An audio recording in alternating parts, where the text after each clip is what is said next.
गुरुर्ब्रह्मा गुरुर्विष्णु गुरुर्देवो महेश्वर गुरुः साक्षात् परं ब्रह्म तस्मै श्री गुरुवे नमः। ॐ यवतारिणि श्री स्वामिनारायणाय नमो नमः। श्री घनश्यामाय नीलकंठाय सहजानंदाय च नमो नमः। हरिकृष्णाय परं ब्रह्मणि च नमो नमः।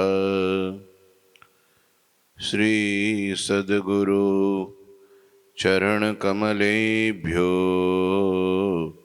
नमो नमः। बोलो श्री स्वामिनारायण भगवाननी जय। श्री ठाकुर जी महाराजनी जय। श्री हरिकृष्ण महाराजनी जय। श्री घनश्याम महाराजनी जय। श्री सद्गुरुदेवनी जय। श्री 500 परमहंसनी जय। जय श्री स्वामिनारायण। अध्याय पुरुषोत्तम चरित्र ग्रंथनो 43મો અધ્યાય છે। સદગુરુ રામાનંદ સ્વામી ભુજનગર પ્રત્યે રહી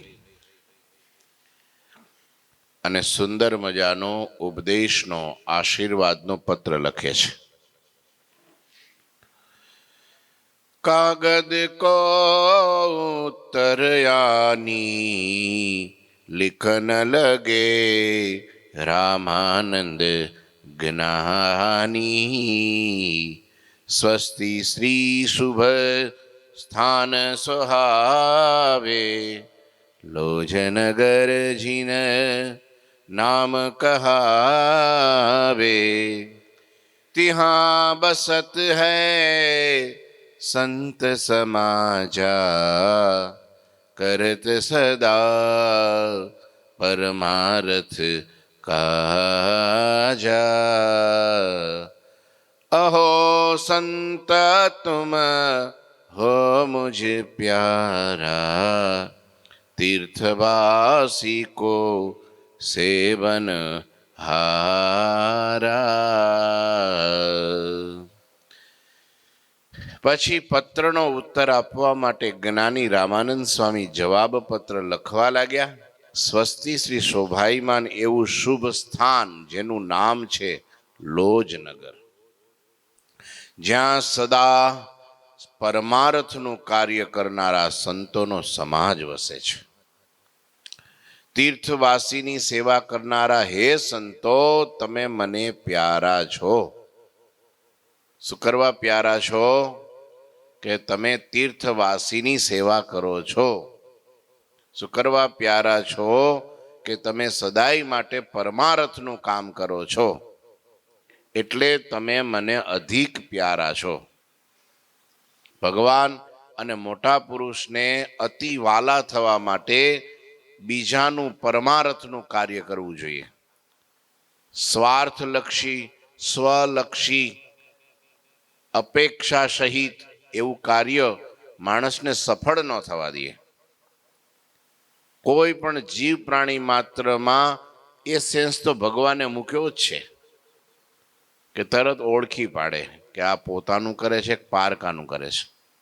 સંત પૂજનીય છે, વંદનીય છે, ભગવાનને અતિ પ્યારા છે। ત્યાં સુધી એમ કીધું કે મારું વૈકુંઠ ગોલોક ધામ કરતા પણ મને મારા સંતો અતિ વાલા છે। કેમ કે સંતો, તમે તુચ્છ જેવા જીવનું અપમાન સહન કરીને પણ મારા સ્વરૂપનું જ્ઞાન આપો છો, એ મોટું પરમાર્થ। સૌથી શ્રેષ્ઠમાં શ્રેષ્ઠ ઉપકાર એટલે અભયદાન। સંતો હું આપે છે? અભયદાન આપે છે। અભયદાન મોટામાં મોટું દાન। અને જીવ નિર્ભય ક્યારે થાય?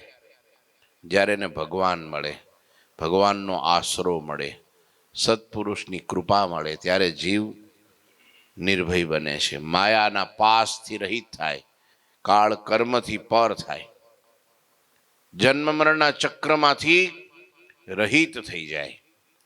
સમજવું, નિર્ભય થઈ ગયો જીવ.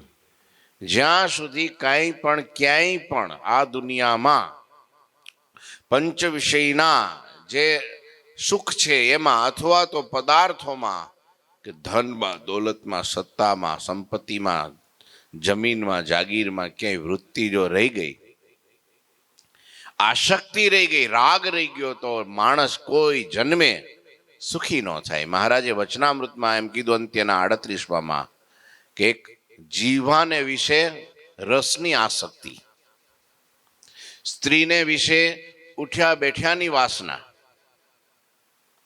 જીવાને વિશે રસની આસક્તિ, દેહમાં પ્રીતિ, દેહના સંબંધીઓમાં પ્રીતિ, અને ચોથું પાંચમું શું કીધું? કુસંગીમાં હેત. આ 5 વાના જેનામાં હોય, 6 વાના કીધા, 5 કીધા, 6 કીધા. આ 6 વાનામાં જેનામાં 6 વાના હોય એ જીવતાય કોઈ દી સુખીઓ ન થાય અને મરીને સુખ ન થાય. લ્યો, પોતાના દેહમાં પ્રીતિ હોય, દેહના સંબંધીઓમાં પ્રીતિ હોય, એ ગૃહસ્થાશ્રમી હોય તોય ભલે અને ત્યાગાશ્રમી હોય તોય ભલે. પંચ વિષયમાં રાગ હોય, સ્ત્રીને વિશે ઉઠ્યા બેઠ્યાની વાસના હોય, જીહવાને વિશે રસની આસક્તિ હોય, બસ સારું સારું ખાવું મોજ જ કરવા. એ જીવનમાં ક્યારે આ દેહે, આ લોકમાં, આ જન્મે કે બીજા જન્મે કે ભગવાનના ધામમાં જાય તોય સુખ્યો ન રહે. જો કે એ જાય જ નહીં ત્યાં સુધી, એને ત્યાં પોગવા જ ન દે. હે સંતો, તમે મને અતિ પ્યારા છો, એનું કારણ તમે પરમાર્થનું કાર્ય કરો છો, દેહનું દમન કરો છો, તપ કરો છો, મને રાજી કરવા માટે રાત દિવસ તમે દાખલો કરો છો, અને મોટું મોટું કામ કે તમે તીર્થવાસીની સેવા કરો છો. વર્ષો પહેલા ગુરુજી જ્યારે લોયામાં અમે ગયા ને, ત્યારે આ વાત ખાસ કે તમે જે કોઈ હરિભક્તો, અતિથિઓ, જે દર્શનાર્થીઓ, જે તીર્થવાસીઓ આવે તો તમે એની સેવા કરજો. કારણ કે તીર્થવાસીમાં ભગવાન રહ્યા છે, ત્યાં સુધી આવે છે શ્રદ્ધાવાળા આવે છે, ત્યાં સુધી આવે છે ખપવાળા આવે છે. એમાંય લોયામાં તો એ વખતે રસ્તા નહીં, પાણી નહીં, લાઇટ નહીં, મોબાઈલ નહીં, બસ નહીં, છકડામાં જવાનું. તમે જો તો એ દવાખાને કોકને લઈ જાય ને તોય રસ્તામાં જ ગુજરી જાય. આવી પરિસ્થિતિમાં હરિભગત લોયાધામ દર્શન કરવા શા માટે આવે? મહિમા વાળો હોય જ આવે. હા, ફરવા વાળો રખડો ને મરવા આવે? હે? અતિ મહિમા વાળો, શ્રદ્ધા વાળો, ખપ વાળો ઈ જ આવે. તો એની તમે સેવા કરશો એટલે જાણજો તમે ઠાકોરજીની સેવા કરી છે. એને તમે જમાડશો, એને તમે દર્શન કરાવશો, એને કંઈક એની રાખ રખાવટ રાખશો, પ્રસાદ પાણી બીજું ત્રીજું, તો તમે માનજો કે મારી સેવા કરી, તમે ઠાકોરજીની સેવા કરી. ઘણી વાર આવીને વયા જાય તો એ ભાઈ રૂમમાંથી, ઓરડામાંથી નીકળે જ નહીં, ગોત્યા જડે જ નહીં. આમ તેમ બૂમ પાડીને તીર્થવાસી વયા જાય તો ખબર ન પડે. તો લ્યો, તો ભાઈ એને ન્યા ન રહેવાય, એને પછી જંગલમાં જ રહેવાય. હે, હા. એટલે તીર્થવાસીની તમે સેવા કરનારા છો. લોજ એક તીર્થભૂમિ છે. મહાપુરુષ એવા રામાનંદ સ્વામીના ચરણ જ્યાં પડ્યા એ બધા તીર્થો થઈ ગયા.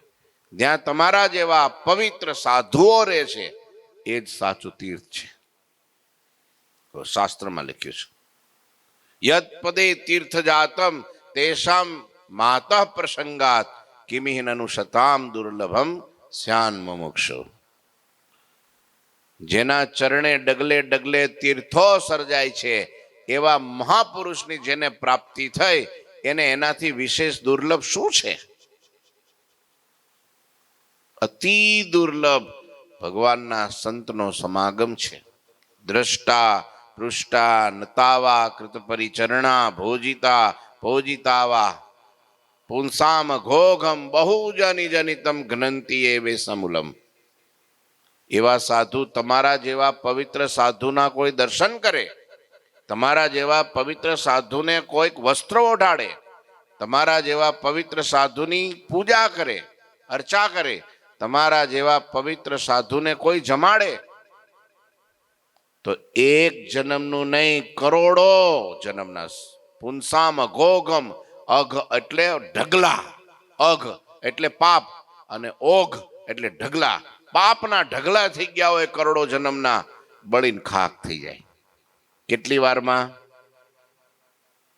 કેટલી વારમાં?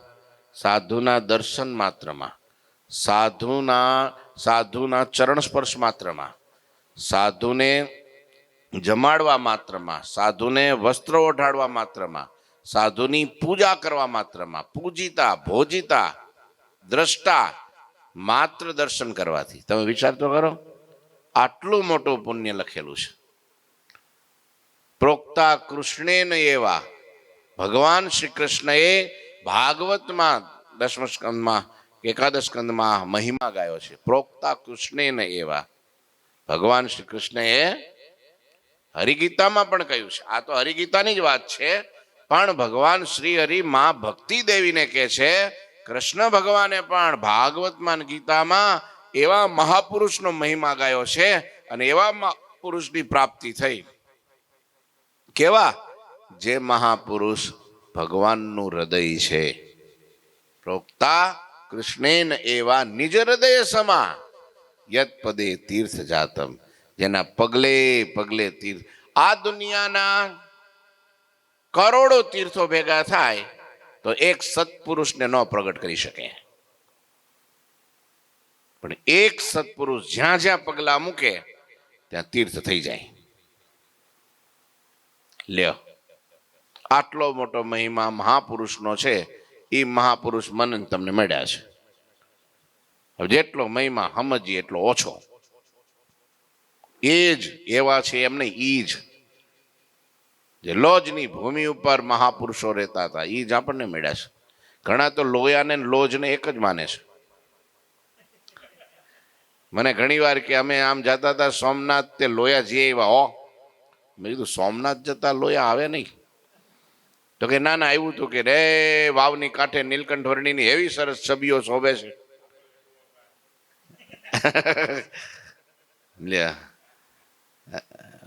એની ભાવના કર લોજ એ જ લોયા, એમ લોયા ધામ અહીંયા આવ્યું, બોટાદ, રાણપુર અને પાળિયાદની વચ્ચે. તો આવું જે તીર્થ લોજપુર નગર, ત્યાં તમે રહેનારા સંતો મને અતિ પ્યારા છો.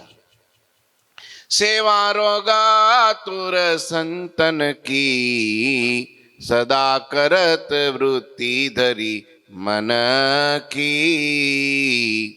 સમય સમય પર સમીપ રહત હો પુનિ સબ હું કે સ્વભાવ સહત હો. યો સેવા તુમસે બની આવે दूसरा को से करी नहीं जावे. दुखी न को सुख देत अनंता ऐसे परमारथी तुम संता. ऐसे परमारथी तुम સંતા. હે સંતો, તમે હંમેશા મનની એકાગ્રતાથી રોગાતુર સંતોની સમયે સમયે સેવા કરો છો. રોગીઓની સેવા છે ને બહુ મોટી સેવા. ભગવાનની સેવા કરતાય પણ રોગીની સેવા ઉત્તમ છે. શ્રીજી મહારાજ ગઢડાથી વડતાલ જતા હતા સમયો કરવા રામનવમીનો. કારિયાણી પહોંચ્યા અને સંતો એકારે 18 સાધુ માંદા પડ્યા. હા, જ્યારે પેલું વાયરલ ઇન્ફેક્શન ચાલુ થઈ જાય ને પછી અઘરું. એકને થાય એટલે બીજાને થાય, બીજાને થાય એટલે ત્રીજાને થાય. મહારાજ કહેવાય 18ને થયું, હવે 58ને ન થાય એના માટે આને અહીં રાખો ને આપણે જઈએ. પણ હવે 18ની સેવા કોણ કરશે? કારણ કે એ તો પોતાનું ધ્યાન ન રાખી શકે. રોગી છે ને પોતાનું ધ્યાન ન રાખે, અને પોતાનું ધ્યાન રાખે એ રોગી નો કહેવાય, એ હાજો કહેવાય. ટાઈમે ટાઈમે ખાઈ લેતો હોય, ટાઈમે ટાઈમે નાહી લેતો હોય, ટાઈમે ટાઈમે બધું જ કાર્ય કરી લેતો હોય, એને રોગી નો કહેવાય. એ ન કરી શકતો હોય એટલે તો આપણે એનું કરવાનું હોય, અને એની સેવા એટલે ભગવાનની સેવા. તો સંતો રોકાણા. એમાં પછી મહારાજે કીધું કે હવે આની સેવામાં કોણ રોકાશે? તેથી ગુણાતીતાનંદ સ્વામી ઊભા થયા. અને મહારાજ કે પણ રામનવમીનો સમય બહુ મોટો છે, ઓલો રંગોત્સવ તો કેવું કંઈક હતું, હે? હા, ચૈત્રી સમયો. અરે ત્યાં હજારો હજાર હરિભક્તો, સેંકડો સંતો, અમે સાથે હે રંગની રેલમ છેલ બોલાવશું, રમશું, ધુબકા દઈશું, રોકાઈશું, જમશું, આનંદ થઈ જશે. હવે આવું વર્ણન મહારાજ સૌથી પહેલા કરી નાખે, પછી કોઈ રે તોય ગુણાતીતાનંદ સ્વામી ઉભા થયા. બોલો મહારાજ, હું રહીશ પણ સુખ અમારું ન્યા. મહારાજ આપ રાજી થતા હોય તો હું રહું અહીંયા. મહારાજ કે અમે રાજી છીએ, રોકાવ. રોકાણા. મહારાજ વડતાલ ગયા. આ બાજુ સંતોની ખૂબ સેવા કરી. અઠવાડિયા 10 દિવસે હાજા થયા. મહારાજે કીધું તું હાજા થાય એટલે વડતાલ આવજો. એ સંતોને લઈ ગુણાતીતાનંદ સ્વામી વડતાલ પહોંચ્યા. આ બાજુ મહારાજ સમય તો બધો પતી ગયો, સભા ભરીને બેઠા હતા, અને સંતો પધાર્યા. મહારાજ ઉભા થઈ ગયા, એટલું નહીં દોડ્યા સામે. ભર સભામાં ગુણાતીતાનંદ સ્વામીને એ વખતે મહારાજ 18 વખત નહીં, 19 વખત ભેટ્યા. જેટલા સાધુ હતા એનું ભેટ્યા, ઉપરથી એનું લટકાનું પોતાનું ભેટ્યા. મહારાજ કે અમે બહુ રાજી થયા. અને મહારાજે એમને નિરાવરણ દ્રષ્ટિ એ વખતે આપી હતી. મહારાજ કે તો તમે માંદા સાધુની સેવા કરવા રોકાણા છો, તો જે વડતાલમાં લીલા થાય ને એ બધી તમને અહીં બેઠા દેખાય. તે પછી રોજ દેખાવા માંડી. એક જ વાર તક મળી, એમાં રોજ દેખાવા માંડ્યું. બોલો, મોટી બા અને લાડુબા પોતાને મામાના ગામથી ગામત્રે જઈને ગાડામાં બેસીને વેલડામાં નવી નકોર ધડકીઓ નાખેલી, અને એ ગાડા ખેડુ હોય, ગાડું ચલાવતો હોય, અને બા અંદર બેઠા હોય, અને એ ગાડું લઈને માર્ગે વગડામાં નીકળ્યા હોય, અને અચાનક સ્વામિનારાયણ સ્વામિનારાયણ સ્વામિનારાયણ એવું નામ સંભળાતું હોય. ગાડા વેલડા રોકી દેતા હોય. નીચે ઉતરી પેલા માણસને કહે છે, ગાડું ચલાવનારને, ભાઈ જરા જોવો તો સ્વામિનારાયણ અવાજ આવે છે, અહીં કોણ છે નજીકમાં? જોયું ત્યાં તો બોરડીના કાંટા પેલા બાવળિયાના ઝાડામાં અખંડાનંદ સ્વામી પડ્યા હતા, ગોટો વળીને. એને લોહીખંડ પેટ બેસણું રોગ એવો હતો, ઝાડા પેશાબ થઈ ગયેલા, પેલા ઉલટી ને બધું શરીરમાં, કાંઈ ટકે જ નહીં, અને અસ્વસ્થ શરીર, અશક્ત શરીર, અને પડ્યા હતા એમના. ત્યાં તો દોડતો માણા આવ્યો કે બા, એ તો આપણા સ્વામી છે. ઓહો, સ્વામી અહીંયા? કે આ કપડાં બગડી ગયા છે, ઉઠવાની શુદ્ધ નથી. અને એ વખતે બાએ એમ કીધું, આ ધડકીઓ બધી પાથરી નાખો, અને સ્વામીને ઉપાડી અને આમાં ગાડામાં વેલડામાં બેહાડી દો. એ સ્વામીને ઉચક્યા. બેભાન અવસ્થામાં સ્વામીને ન્યા વેલડામાં, બે જેને પૃથ્વી ઉપર પગ નહીં મૂકેલો કોઈ દિવસ, ઉઘાડા પગે હાલે ના નહીં, અને એ બંને રાજકુમારિકાઓ કહેવાય. અને ઉઘાડા પગે ગાડાની પાછળ પાછળ ચાલે. સ્વામીને અંદર સુવડાવેલા. ઘેલા નદી આવી એટલે બાએ પાછું કીધું કે સ્વામીના કપડાં વસ્ત્રો જે કાંઈ હોય એ અમને આપો, અમે આમાં ધોઈ નાખીએ. ઘેલામાં સંતોના કપડાં ધોયા, ફરી ખૂકવીને સ્વામીને પહેરાવ્યા. સ્વામીને નવડાવીને બરાબર પેલા ભાઈને કીધું તમે સ્વામીને બધી એ કરો, અને પછી પાછા વસ્ત્રો પહેરાવી ગાડામાં બેહાડી અને ગઢડે લઈ ગયા. દરબારગઢમાં ઓરડામાં, અને સ્વામીને ત્યાં ઢોલિયો ઢાળ્યો, એમાં વળી બધાએ ધડકીઓ ને ગાડલા પાથરા, સ્વામીને હુવડાવ્યા, અને ત્યાં રાબ ને જે કંઈ સ્વામીને જે ભાવે એ પ્રમાણે જમવાની સેવા ચાલુ કરી દીધી. મહારાજને સમાચાર મળ્યા. મહારાજ દોડતા દોડતા આવ્યા અને આ જોયું. ઓહો હો હો હો. મહારાજની આંખમાંથી ચોધાર આંસુ પડી ગયા. તે દિવસે મહારાજ એમ બોલ્યા, અમે આ ગઢડામાં શું કામ રહ્યા છીએ? એટલે રહ્યા છીએ. અમે અમારું ઘર શું કરવા માનીએ છીએ? આ સાધુ છે ને એની આવી સેવા આ ગઢપુરવાસીઓ કરે છે, એટલે અમે ગઢડામાં રોકાયા છીએ, અમારું ઘર માનીએ છીએ. આ અમારો સાધુનો ઉતારો, આ સાધુનો અક્ષરધામ છે. અમે બહુ રાજી થયા, અમે બહુ રાજી થયા. મહારાજ એટલા બધા અઢળક ઢળ્યા. ઓહો, તમે વિચારો. નહીતર કે ભાઈ અમને પેલા ગઢડે પોગાડી દો, પછી ગાડું લઈને પાછા આવજો, જાઓ. બોલો, અમને ટાઈમે જગ્યાએ પોગાડી દો, પછી તમારે જે કરવું હોય તે કરજો. કાંઈ એમ કે આટલા માંદા હતા તો કરવા વનમાં રખડતા છે. લે, તક ગોતે, અમુક તો તક ગોતે, સાધુની સેવા માટે તક ગોતે. માત્ર સાધુ ને હરિભગત હોય. રોગીની સેવાથી કેટલા ભગવાનને મોટા પુરુષ રાજી થાય છે.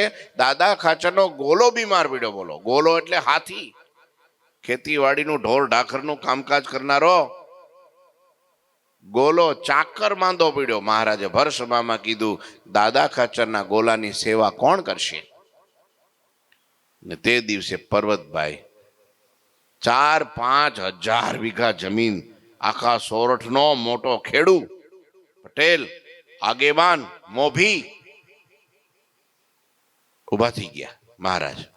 મહારાજ કે જો દાદા ખાચરની નહીં હો, દાદા ખાચરની તો પડાપડી થાય. દાદા ખાચરની સેવા કરવી હોય ને, હા, ગુરુજી બીમાર પડ્યા હોય તો બધી પડાપડી થાય. પણ એક નાના સાધુ કે નાના પાર્ષદ કે નાના બાળક જો બીમાર પડ્યા હોય તો એ જાજો જરા દેખભાળ રાખજો હો, ધ્યાન રાખજો હો. પણ કોણ? પોતાએ રાખવી પડે.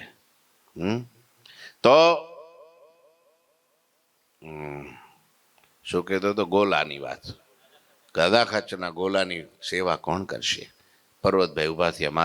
મહારાજ કે દાદા ખાચરની નહીં હો, એના ગોલાની સેવા. મહારાજ, દાદા ખાચરના ગોલાની સેવા મારા ભાગ્યમાં ક્યાંથી હોય? કોનો ગોલો? એમ કોનો ચાકર? દાદા ખાચરનો ને. મારા નસીબમાં એની સેવા, દાદા ખાચરની સેવા તો મારા નસીબમાં આવે જ નહીં. મારા એવા ભાગ્ય જ નથી. પણ એના ચાકરની સેવા મળે તો એ મહારાજ, હું મારું મોટું બડું ભાગ્ય. કેવું ભાગ્ય? બડું ભાગ્ય. વચનામૃતમાં કીધું, બહુ મોટું ભાગ્ય માની અને એની સેવા કરીશ. ત્યારે મહારાજ ભેટી પડ્યા, છાતીયારે લગાવી દીધા, વાહો થાબડી દીધો. વાહ પર્વતભાઈ વાહ, વાહ પર્વતભાઈ વાહ. તમે હંમેશા મનની એકાગ્રતાથી હો, મન બીજે ભટકતું હોય, સેવા આપેલી એને વેઠ નહીં. વેઠની રે તારે માથે એ ગાહડી વેઠની, એ લુવાય વૈશાખ જેઠની. ચૈતર પૂરો થયો કે? અને આજથી આ વૈશાખ ચાલુ થયો. આજ ક્યાં અમાસ? કાલ અમાસ હતી ને? કાલ હતી. હા, તો કાલથી વૈશાખની લૂ ચાલુ થાય. હે માથે વૈશાખ લુવાય છે, વૈશાખ જેઠની. આવું કીર્તનમાં લખ્યું છે દેવાનંદ સ્વામીએ. નિષ્કુળાનંદ સ્વામીનું છે કે દેવાનંદ સ્વામીનું? બોલો. એ તારે માથે ગાહડી વેઠની. આ વેઠ તો આખી જિંદગી કરે. વેઠ નહીં, કોક દેખે અને કરે. કોઈ નથી દેખતું, ઠાકોરજી દેખે અને કરે. ઈ મહિમા. કોક છે, લાવો લઈ લો હાવેણો. કોક છે, તો લાવો થોડુંક કરી નાખો, એમ નહીં. ડિવેટ કહેવાય. શું કહેવાય? રાજાનો ચાકર રાજા હોય ત્યાં સુધી ખડે પગે, અને જાય એટલે હા એટલે બાંધે પગે. મહિમાથી કીધું એકાગ્ર, જેમ ભગવાનની ધ્યાન કરતા હોય એકાગ્ર ચિત્તથી, એવી રીતની એકાગ્રતાથી માંદાની રોગાતુરની સેવા એ સંતો તમે સમયે સમયે કરો છો. પાછા એમ દીમાં એકવાર કરી નાખી એમ નહીં, સમયે સમયે. વળી તમે બહુ સૌ ઘણા બધા સંતો ભેડારો છો, છતાં એકબીજાના સ્વભાવને સહન કરો છો. આ મોટા મોટી વાત છે. ભેગું રહેવાય નહીં. હા, એકલામાં તો કઈ નડતર રૂપ નહીં, પણ ભેગા રહ્યા હોય એટલે સ્વભાવ ઘસાય, રોકે ટોકે, વઢે, ખીજાય, ગમે આપણને ન ગમે તો એ કરવું પડતું હોય, કરાવવું પડતું હોય. અને તોય સાધુનો ભીડો. હે, સંત સમૂહ में रही हो यही है परम कल्याण. એ ચોપાઈ કેવી છે? શ્રી હરિ બોલત ભયે સુનિહુ સંત સુજાન, संत समूह में रही हो यही है परम कल्याण. સંતોની વચ્ચે રહેવું ને એનું નામ અમે પરમ કલ્યાણ કહીએ છીએ. કેટલા વચનામૃત? મધ્યનું 59મું. મધ્યનું 59માં એમ કીધું. બોલો, સંતોની વચ્ચે અમે જન્મ લઈએ છીએ. મધ્યનું 28મું 48મું. બોલો, વંદુમાં કોઈ નિમિત્ત નથી ધરતી ઉપર અમારે આવવાનું. અમારે કરવું હોય તો આ પૃથ્વી પરના આ લોકના ને અનંત કોટી બ્રહ્માંડોના કામ એક જગ્યાએ બેઠા બેઠા કરી નાખીએ. તોય અમને એમ થાય પૃથ્વી ઉપર જઈ જન્મ ધારણ કરીએ. શું કરવા? ત્યાં આવા સંતો રહેશે. બસ, સંતોના મધ્યમાં વચનામૃત 48મું મધ્યનું મહારાજ કે સંતોના મધ્યમાં જન્મ લઈ એની સેવા અમે ઈચ્છીએ છીએ. આવો ભાવ અખંડ રહ્યા કરે છે. આવો ભાવ રહ્યા કરે છે. લો, સંત સમુદાયનો કેટલું ઘણી વાર એમ થાય કે આ બધા ભીડામાં રહેવું એના કરતા એકલા હારું.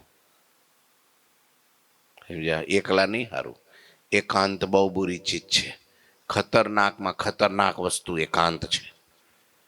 સમૂહમાં રહેવું એટલે ગુરુજી આગ્રહ એ ધર્મશાળાઓ બનાવે ને ત્યારે મોટો હોલ બનાવે.